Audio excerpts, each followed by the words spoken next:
What is up guys, Takuya here, and today I'm here with another Digimon deck profile. Today we'll be going over the BT-17 Red Hybrid build. So without further ado, let's get right into the deck profile. With the new set, the deck went from a AncientGreymon build back to a AncientGreymon build. So the deck, it's a very fast deck, and it's pretty fun to play, but yeah, let's go right into the deck profile first. So for the Digimons, we're running 4 of the Greymon. So Greymon is here just because whenever a security is removed from a opponent's stack, you can draw one, so it's pretty easy to fulfill this condition. So we are going to be running 4 of the AncientGreymon from BT-17. So it's got a base security check +1, and as well as a on play and on evolution ability, which is just to pop something that has less TP than this card. And then on deletion, you can grab a Tamer, as well as a Hybrid Spirit card from your trash back to your hand. And afterwards you can play a Tamer for free. And it's got a Digicost 3, which is very interesting for this mechanic. It works with Agunimon as well as BurningGreymon, so it just reduces the cost by 3 for each one. So you can do a cost reduction by 6, and with option you can do a further reduction of 4, so you'll be able to play it for 2 costs, which is amazing. So I really like him just because he just allows for more recovery plays, and he's just cheaper to slap down. So yeah, it's also got a base removal, which the old one doesn't have. But this one, it doesn't hit for as many checks. But I think it's still the better AncientGreymon out of the 2 right now. So we're also running 3 of the old BT4 AncientGreymon. So on your turn, for every Greymon and Hybrid Spirit trait in this card's source, it gets +1 security check. And then when it's deleted, you can play a level 4 or lower hybrid card for free. So that's another reason why I prefer the AncientGreymon, because I think having a Tamer on the board is a little bit more useful than having hybrid, unless you need to slap down a Flamon to do a search. But for the most part, having a Tamer get ready to Digivolve next turn is just more useful, because there's less Tamer removal. So yeah. And we're running the 1 Agunimon just for the extra hit if you need it. But we don't have space for more than 1, so we're running 1 for now. And then for the level 4s, we are going to be running 4 of the Agunimon from the promo pack. So this one lets you, on attack, Digivolve into AncientGreymon for 2 costs, and then at the end of the turn it gets deleted. So if you either one you delete still helps you out a bit. So I think it's pretty good. And then the hair ability is when this Digimon would Digivolve into AncientGreymon, you can reduce the cost by 2, which is nice. And then for the other Agunimon, we're running the new BT-17 Agunimon. So actually we should talk about the BurningGreymon from BT-17 first. So the BurningGreymon from BT-17 has raid, and it also may Digivolve into a hybrid trait when attacking, with the cost reduced by 1. So the idea is to attack if there's a Digimon on opponent's board, you can raid into it and then Digivolve into Agunimon. And the Agunimon's ability is when Digivolving, if BurningGreymon is in this card's evolution source, or if you have a blue or green Digimon or Tamer, this Digimon may Digivolve into AncientGreymon for a evolution cost of 3, ignoring its requirements. And if it's Digivolved by this effect, then delete this Digimon at end of turn. So you can just go into the AncientGreymon, and you'll be able to attack that. So you're still attacking that target for pretty big. And assuming if you have the Takuya, the new Takuya, you'll be able to get piercing as well. So that's the ideal play. And since you are getting +4k from this stack, you'll be swinging for 16k, and you'll be able to beat over most things, and you'll also be able to pop most things. So if they have a card with protection on the board, you can swing into that and then pop the other one that doesn't have protection. So you can do board wipes pretty easily as well. So it's pretty good. And then we're also running 2 of the old BurningGreymon, just because if you want a Digicross, you want to have both of these in your hand. And if if you're only running 4 of the old BurningGreymon, that's not enough in my opinion. So we're running 2 of the BT-12 BurningGreymon. But if you want to run any other BurningGreymon, that's fine as well. You just want the name. And this one just gives power, so I think that's pretty good as well. So yeah, running 2 of the BurningGreymon for BT-12. And we're running 2 Agunimon. You don't really need this, but this is a nice card to have. So if you Digivolve on top of Digimon with a Tamer and its source, you can have the cost reduced by 2, so it's for 1 cost, so it's pretty good just for digging through your deck if you Digivolve on top of a Takuya on your level 4. And then on evolution, you can give, if you have a hybrid trait card in the source, then you can get plus 4k, which everything else is, so it's not hard to do. And the inheritability is to give your hybrid trait Digimon the ability to negate option security effects. So this is mainly here just for the security control matchups as well as other decks that heavily rely on security.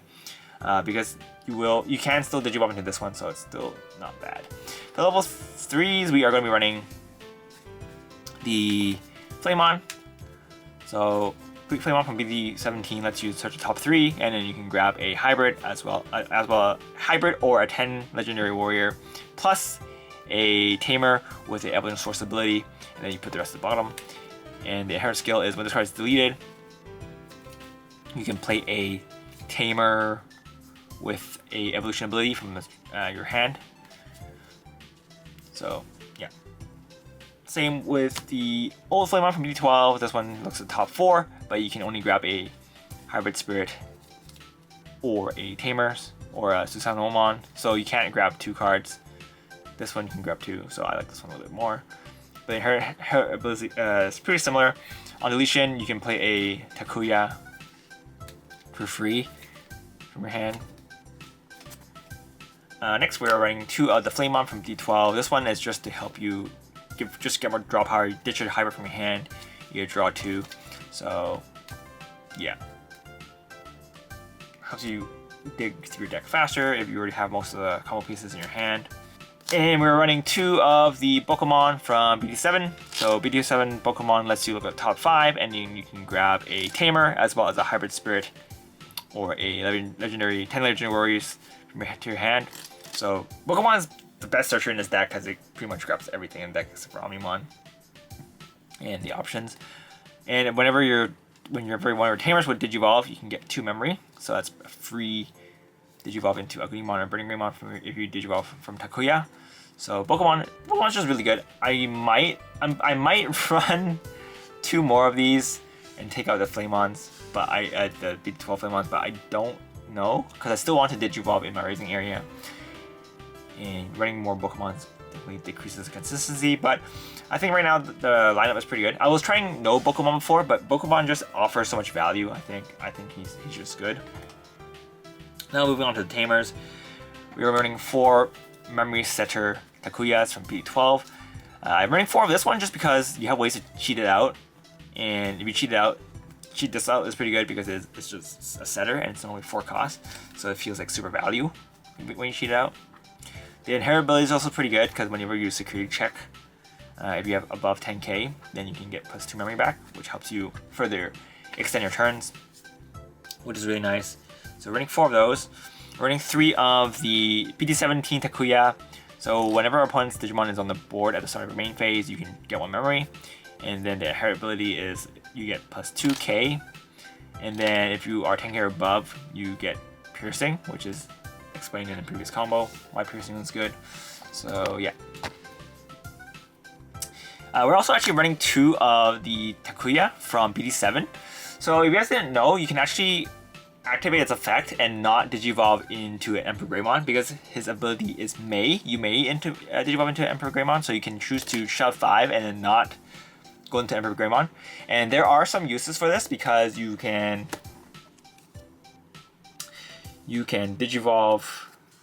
Sorry, you can use the ability to shove 5 in, and then Digivolve into a BurningGreymon, and then attack with BurningGreymon. You have attack with BurningGreymon. Go into Agunimon. Agunimon lets you Digivolve as well, so you can go into this one, and that way you can just check all your opponent's memory. You'll be able to check all of their memory because you have like 7. You have 7 hybrid cards, so and that's another way to. It will be another way to help. Where is it? Your Aldemon. That's another way to cheese it into your source. You can use the Flamemon to ditch and then ditch that. Use Flamemon, ditch this, draw 2, and then you have this in your trash to set up for your Takuya play, and then you'll be able to do this and then just check for a bunch. And then if you have the security option negation, that's even better because second players can eat your balls. So yeah.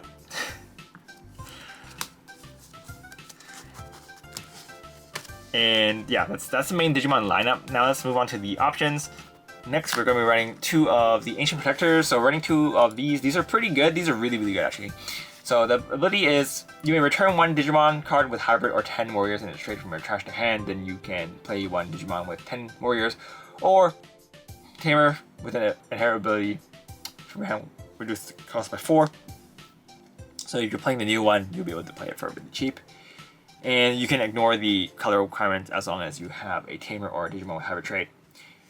And then the security ability is you can play 1 Tamer card with an inherent ability from your hand or trash without paying its cost, and you can add this card to your hand. So overall it's just really solid.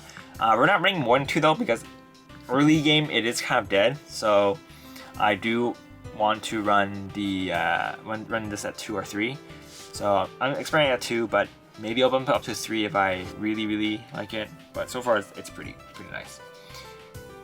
And then we are going to be running 3 red memory boosts. This is just here for setup. Early game when you don't want to do any big plays, you use this setup. This is kind of only here when you need to, when you're bricking.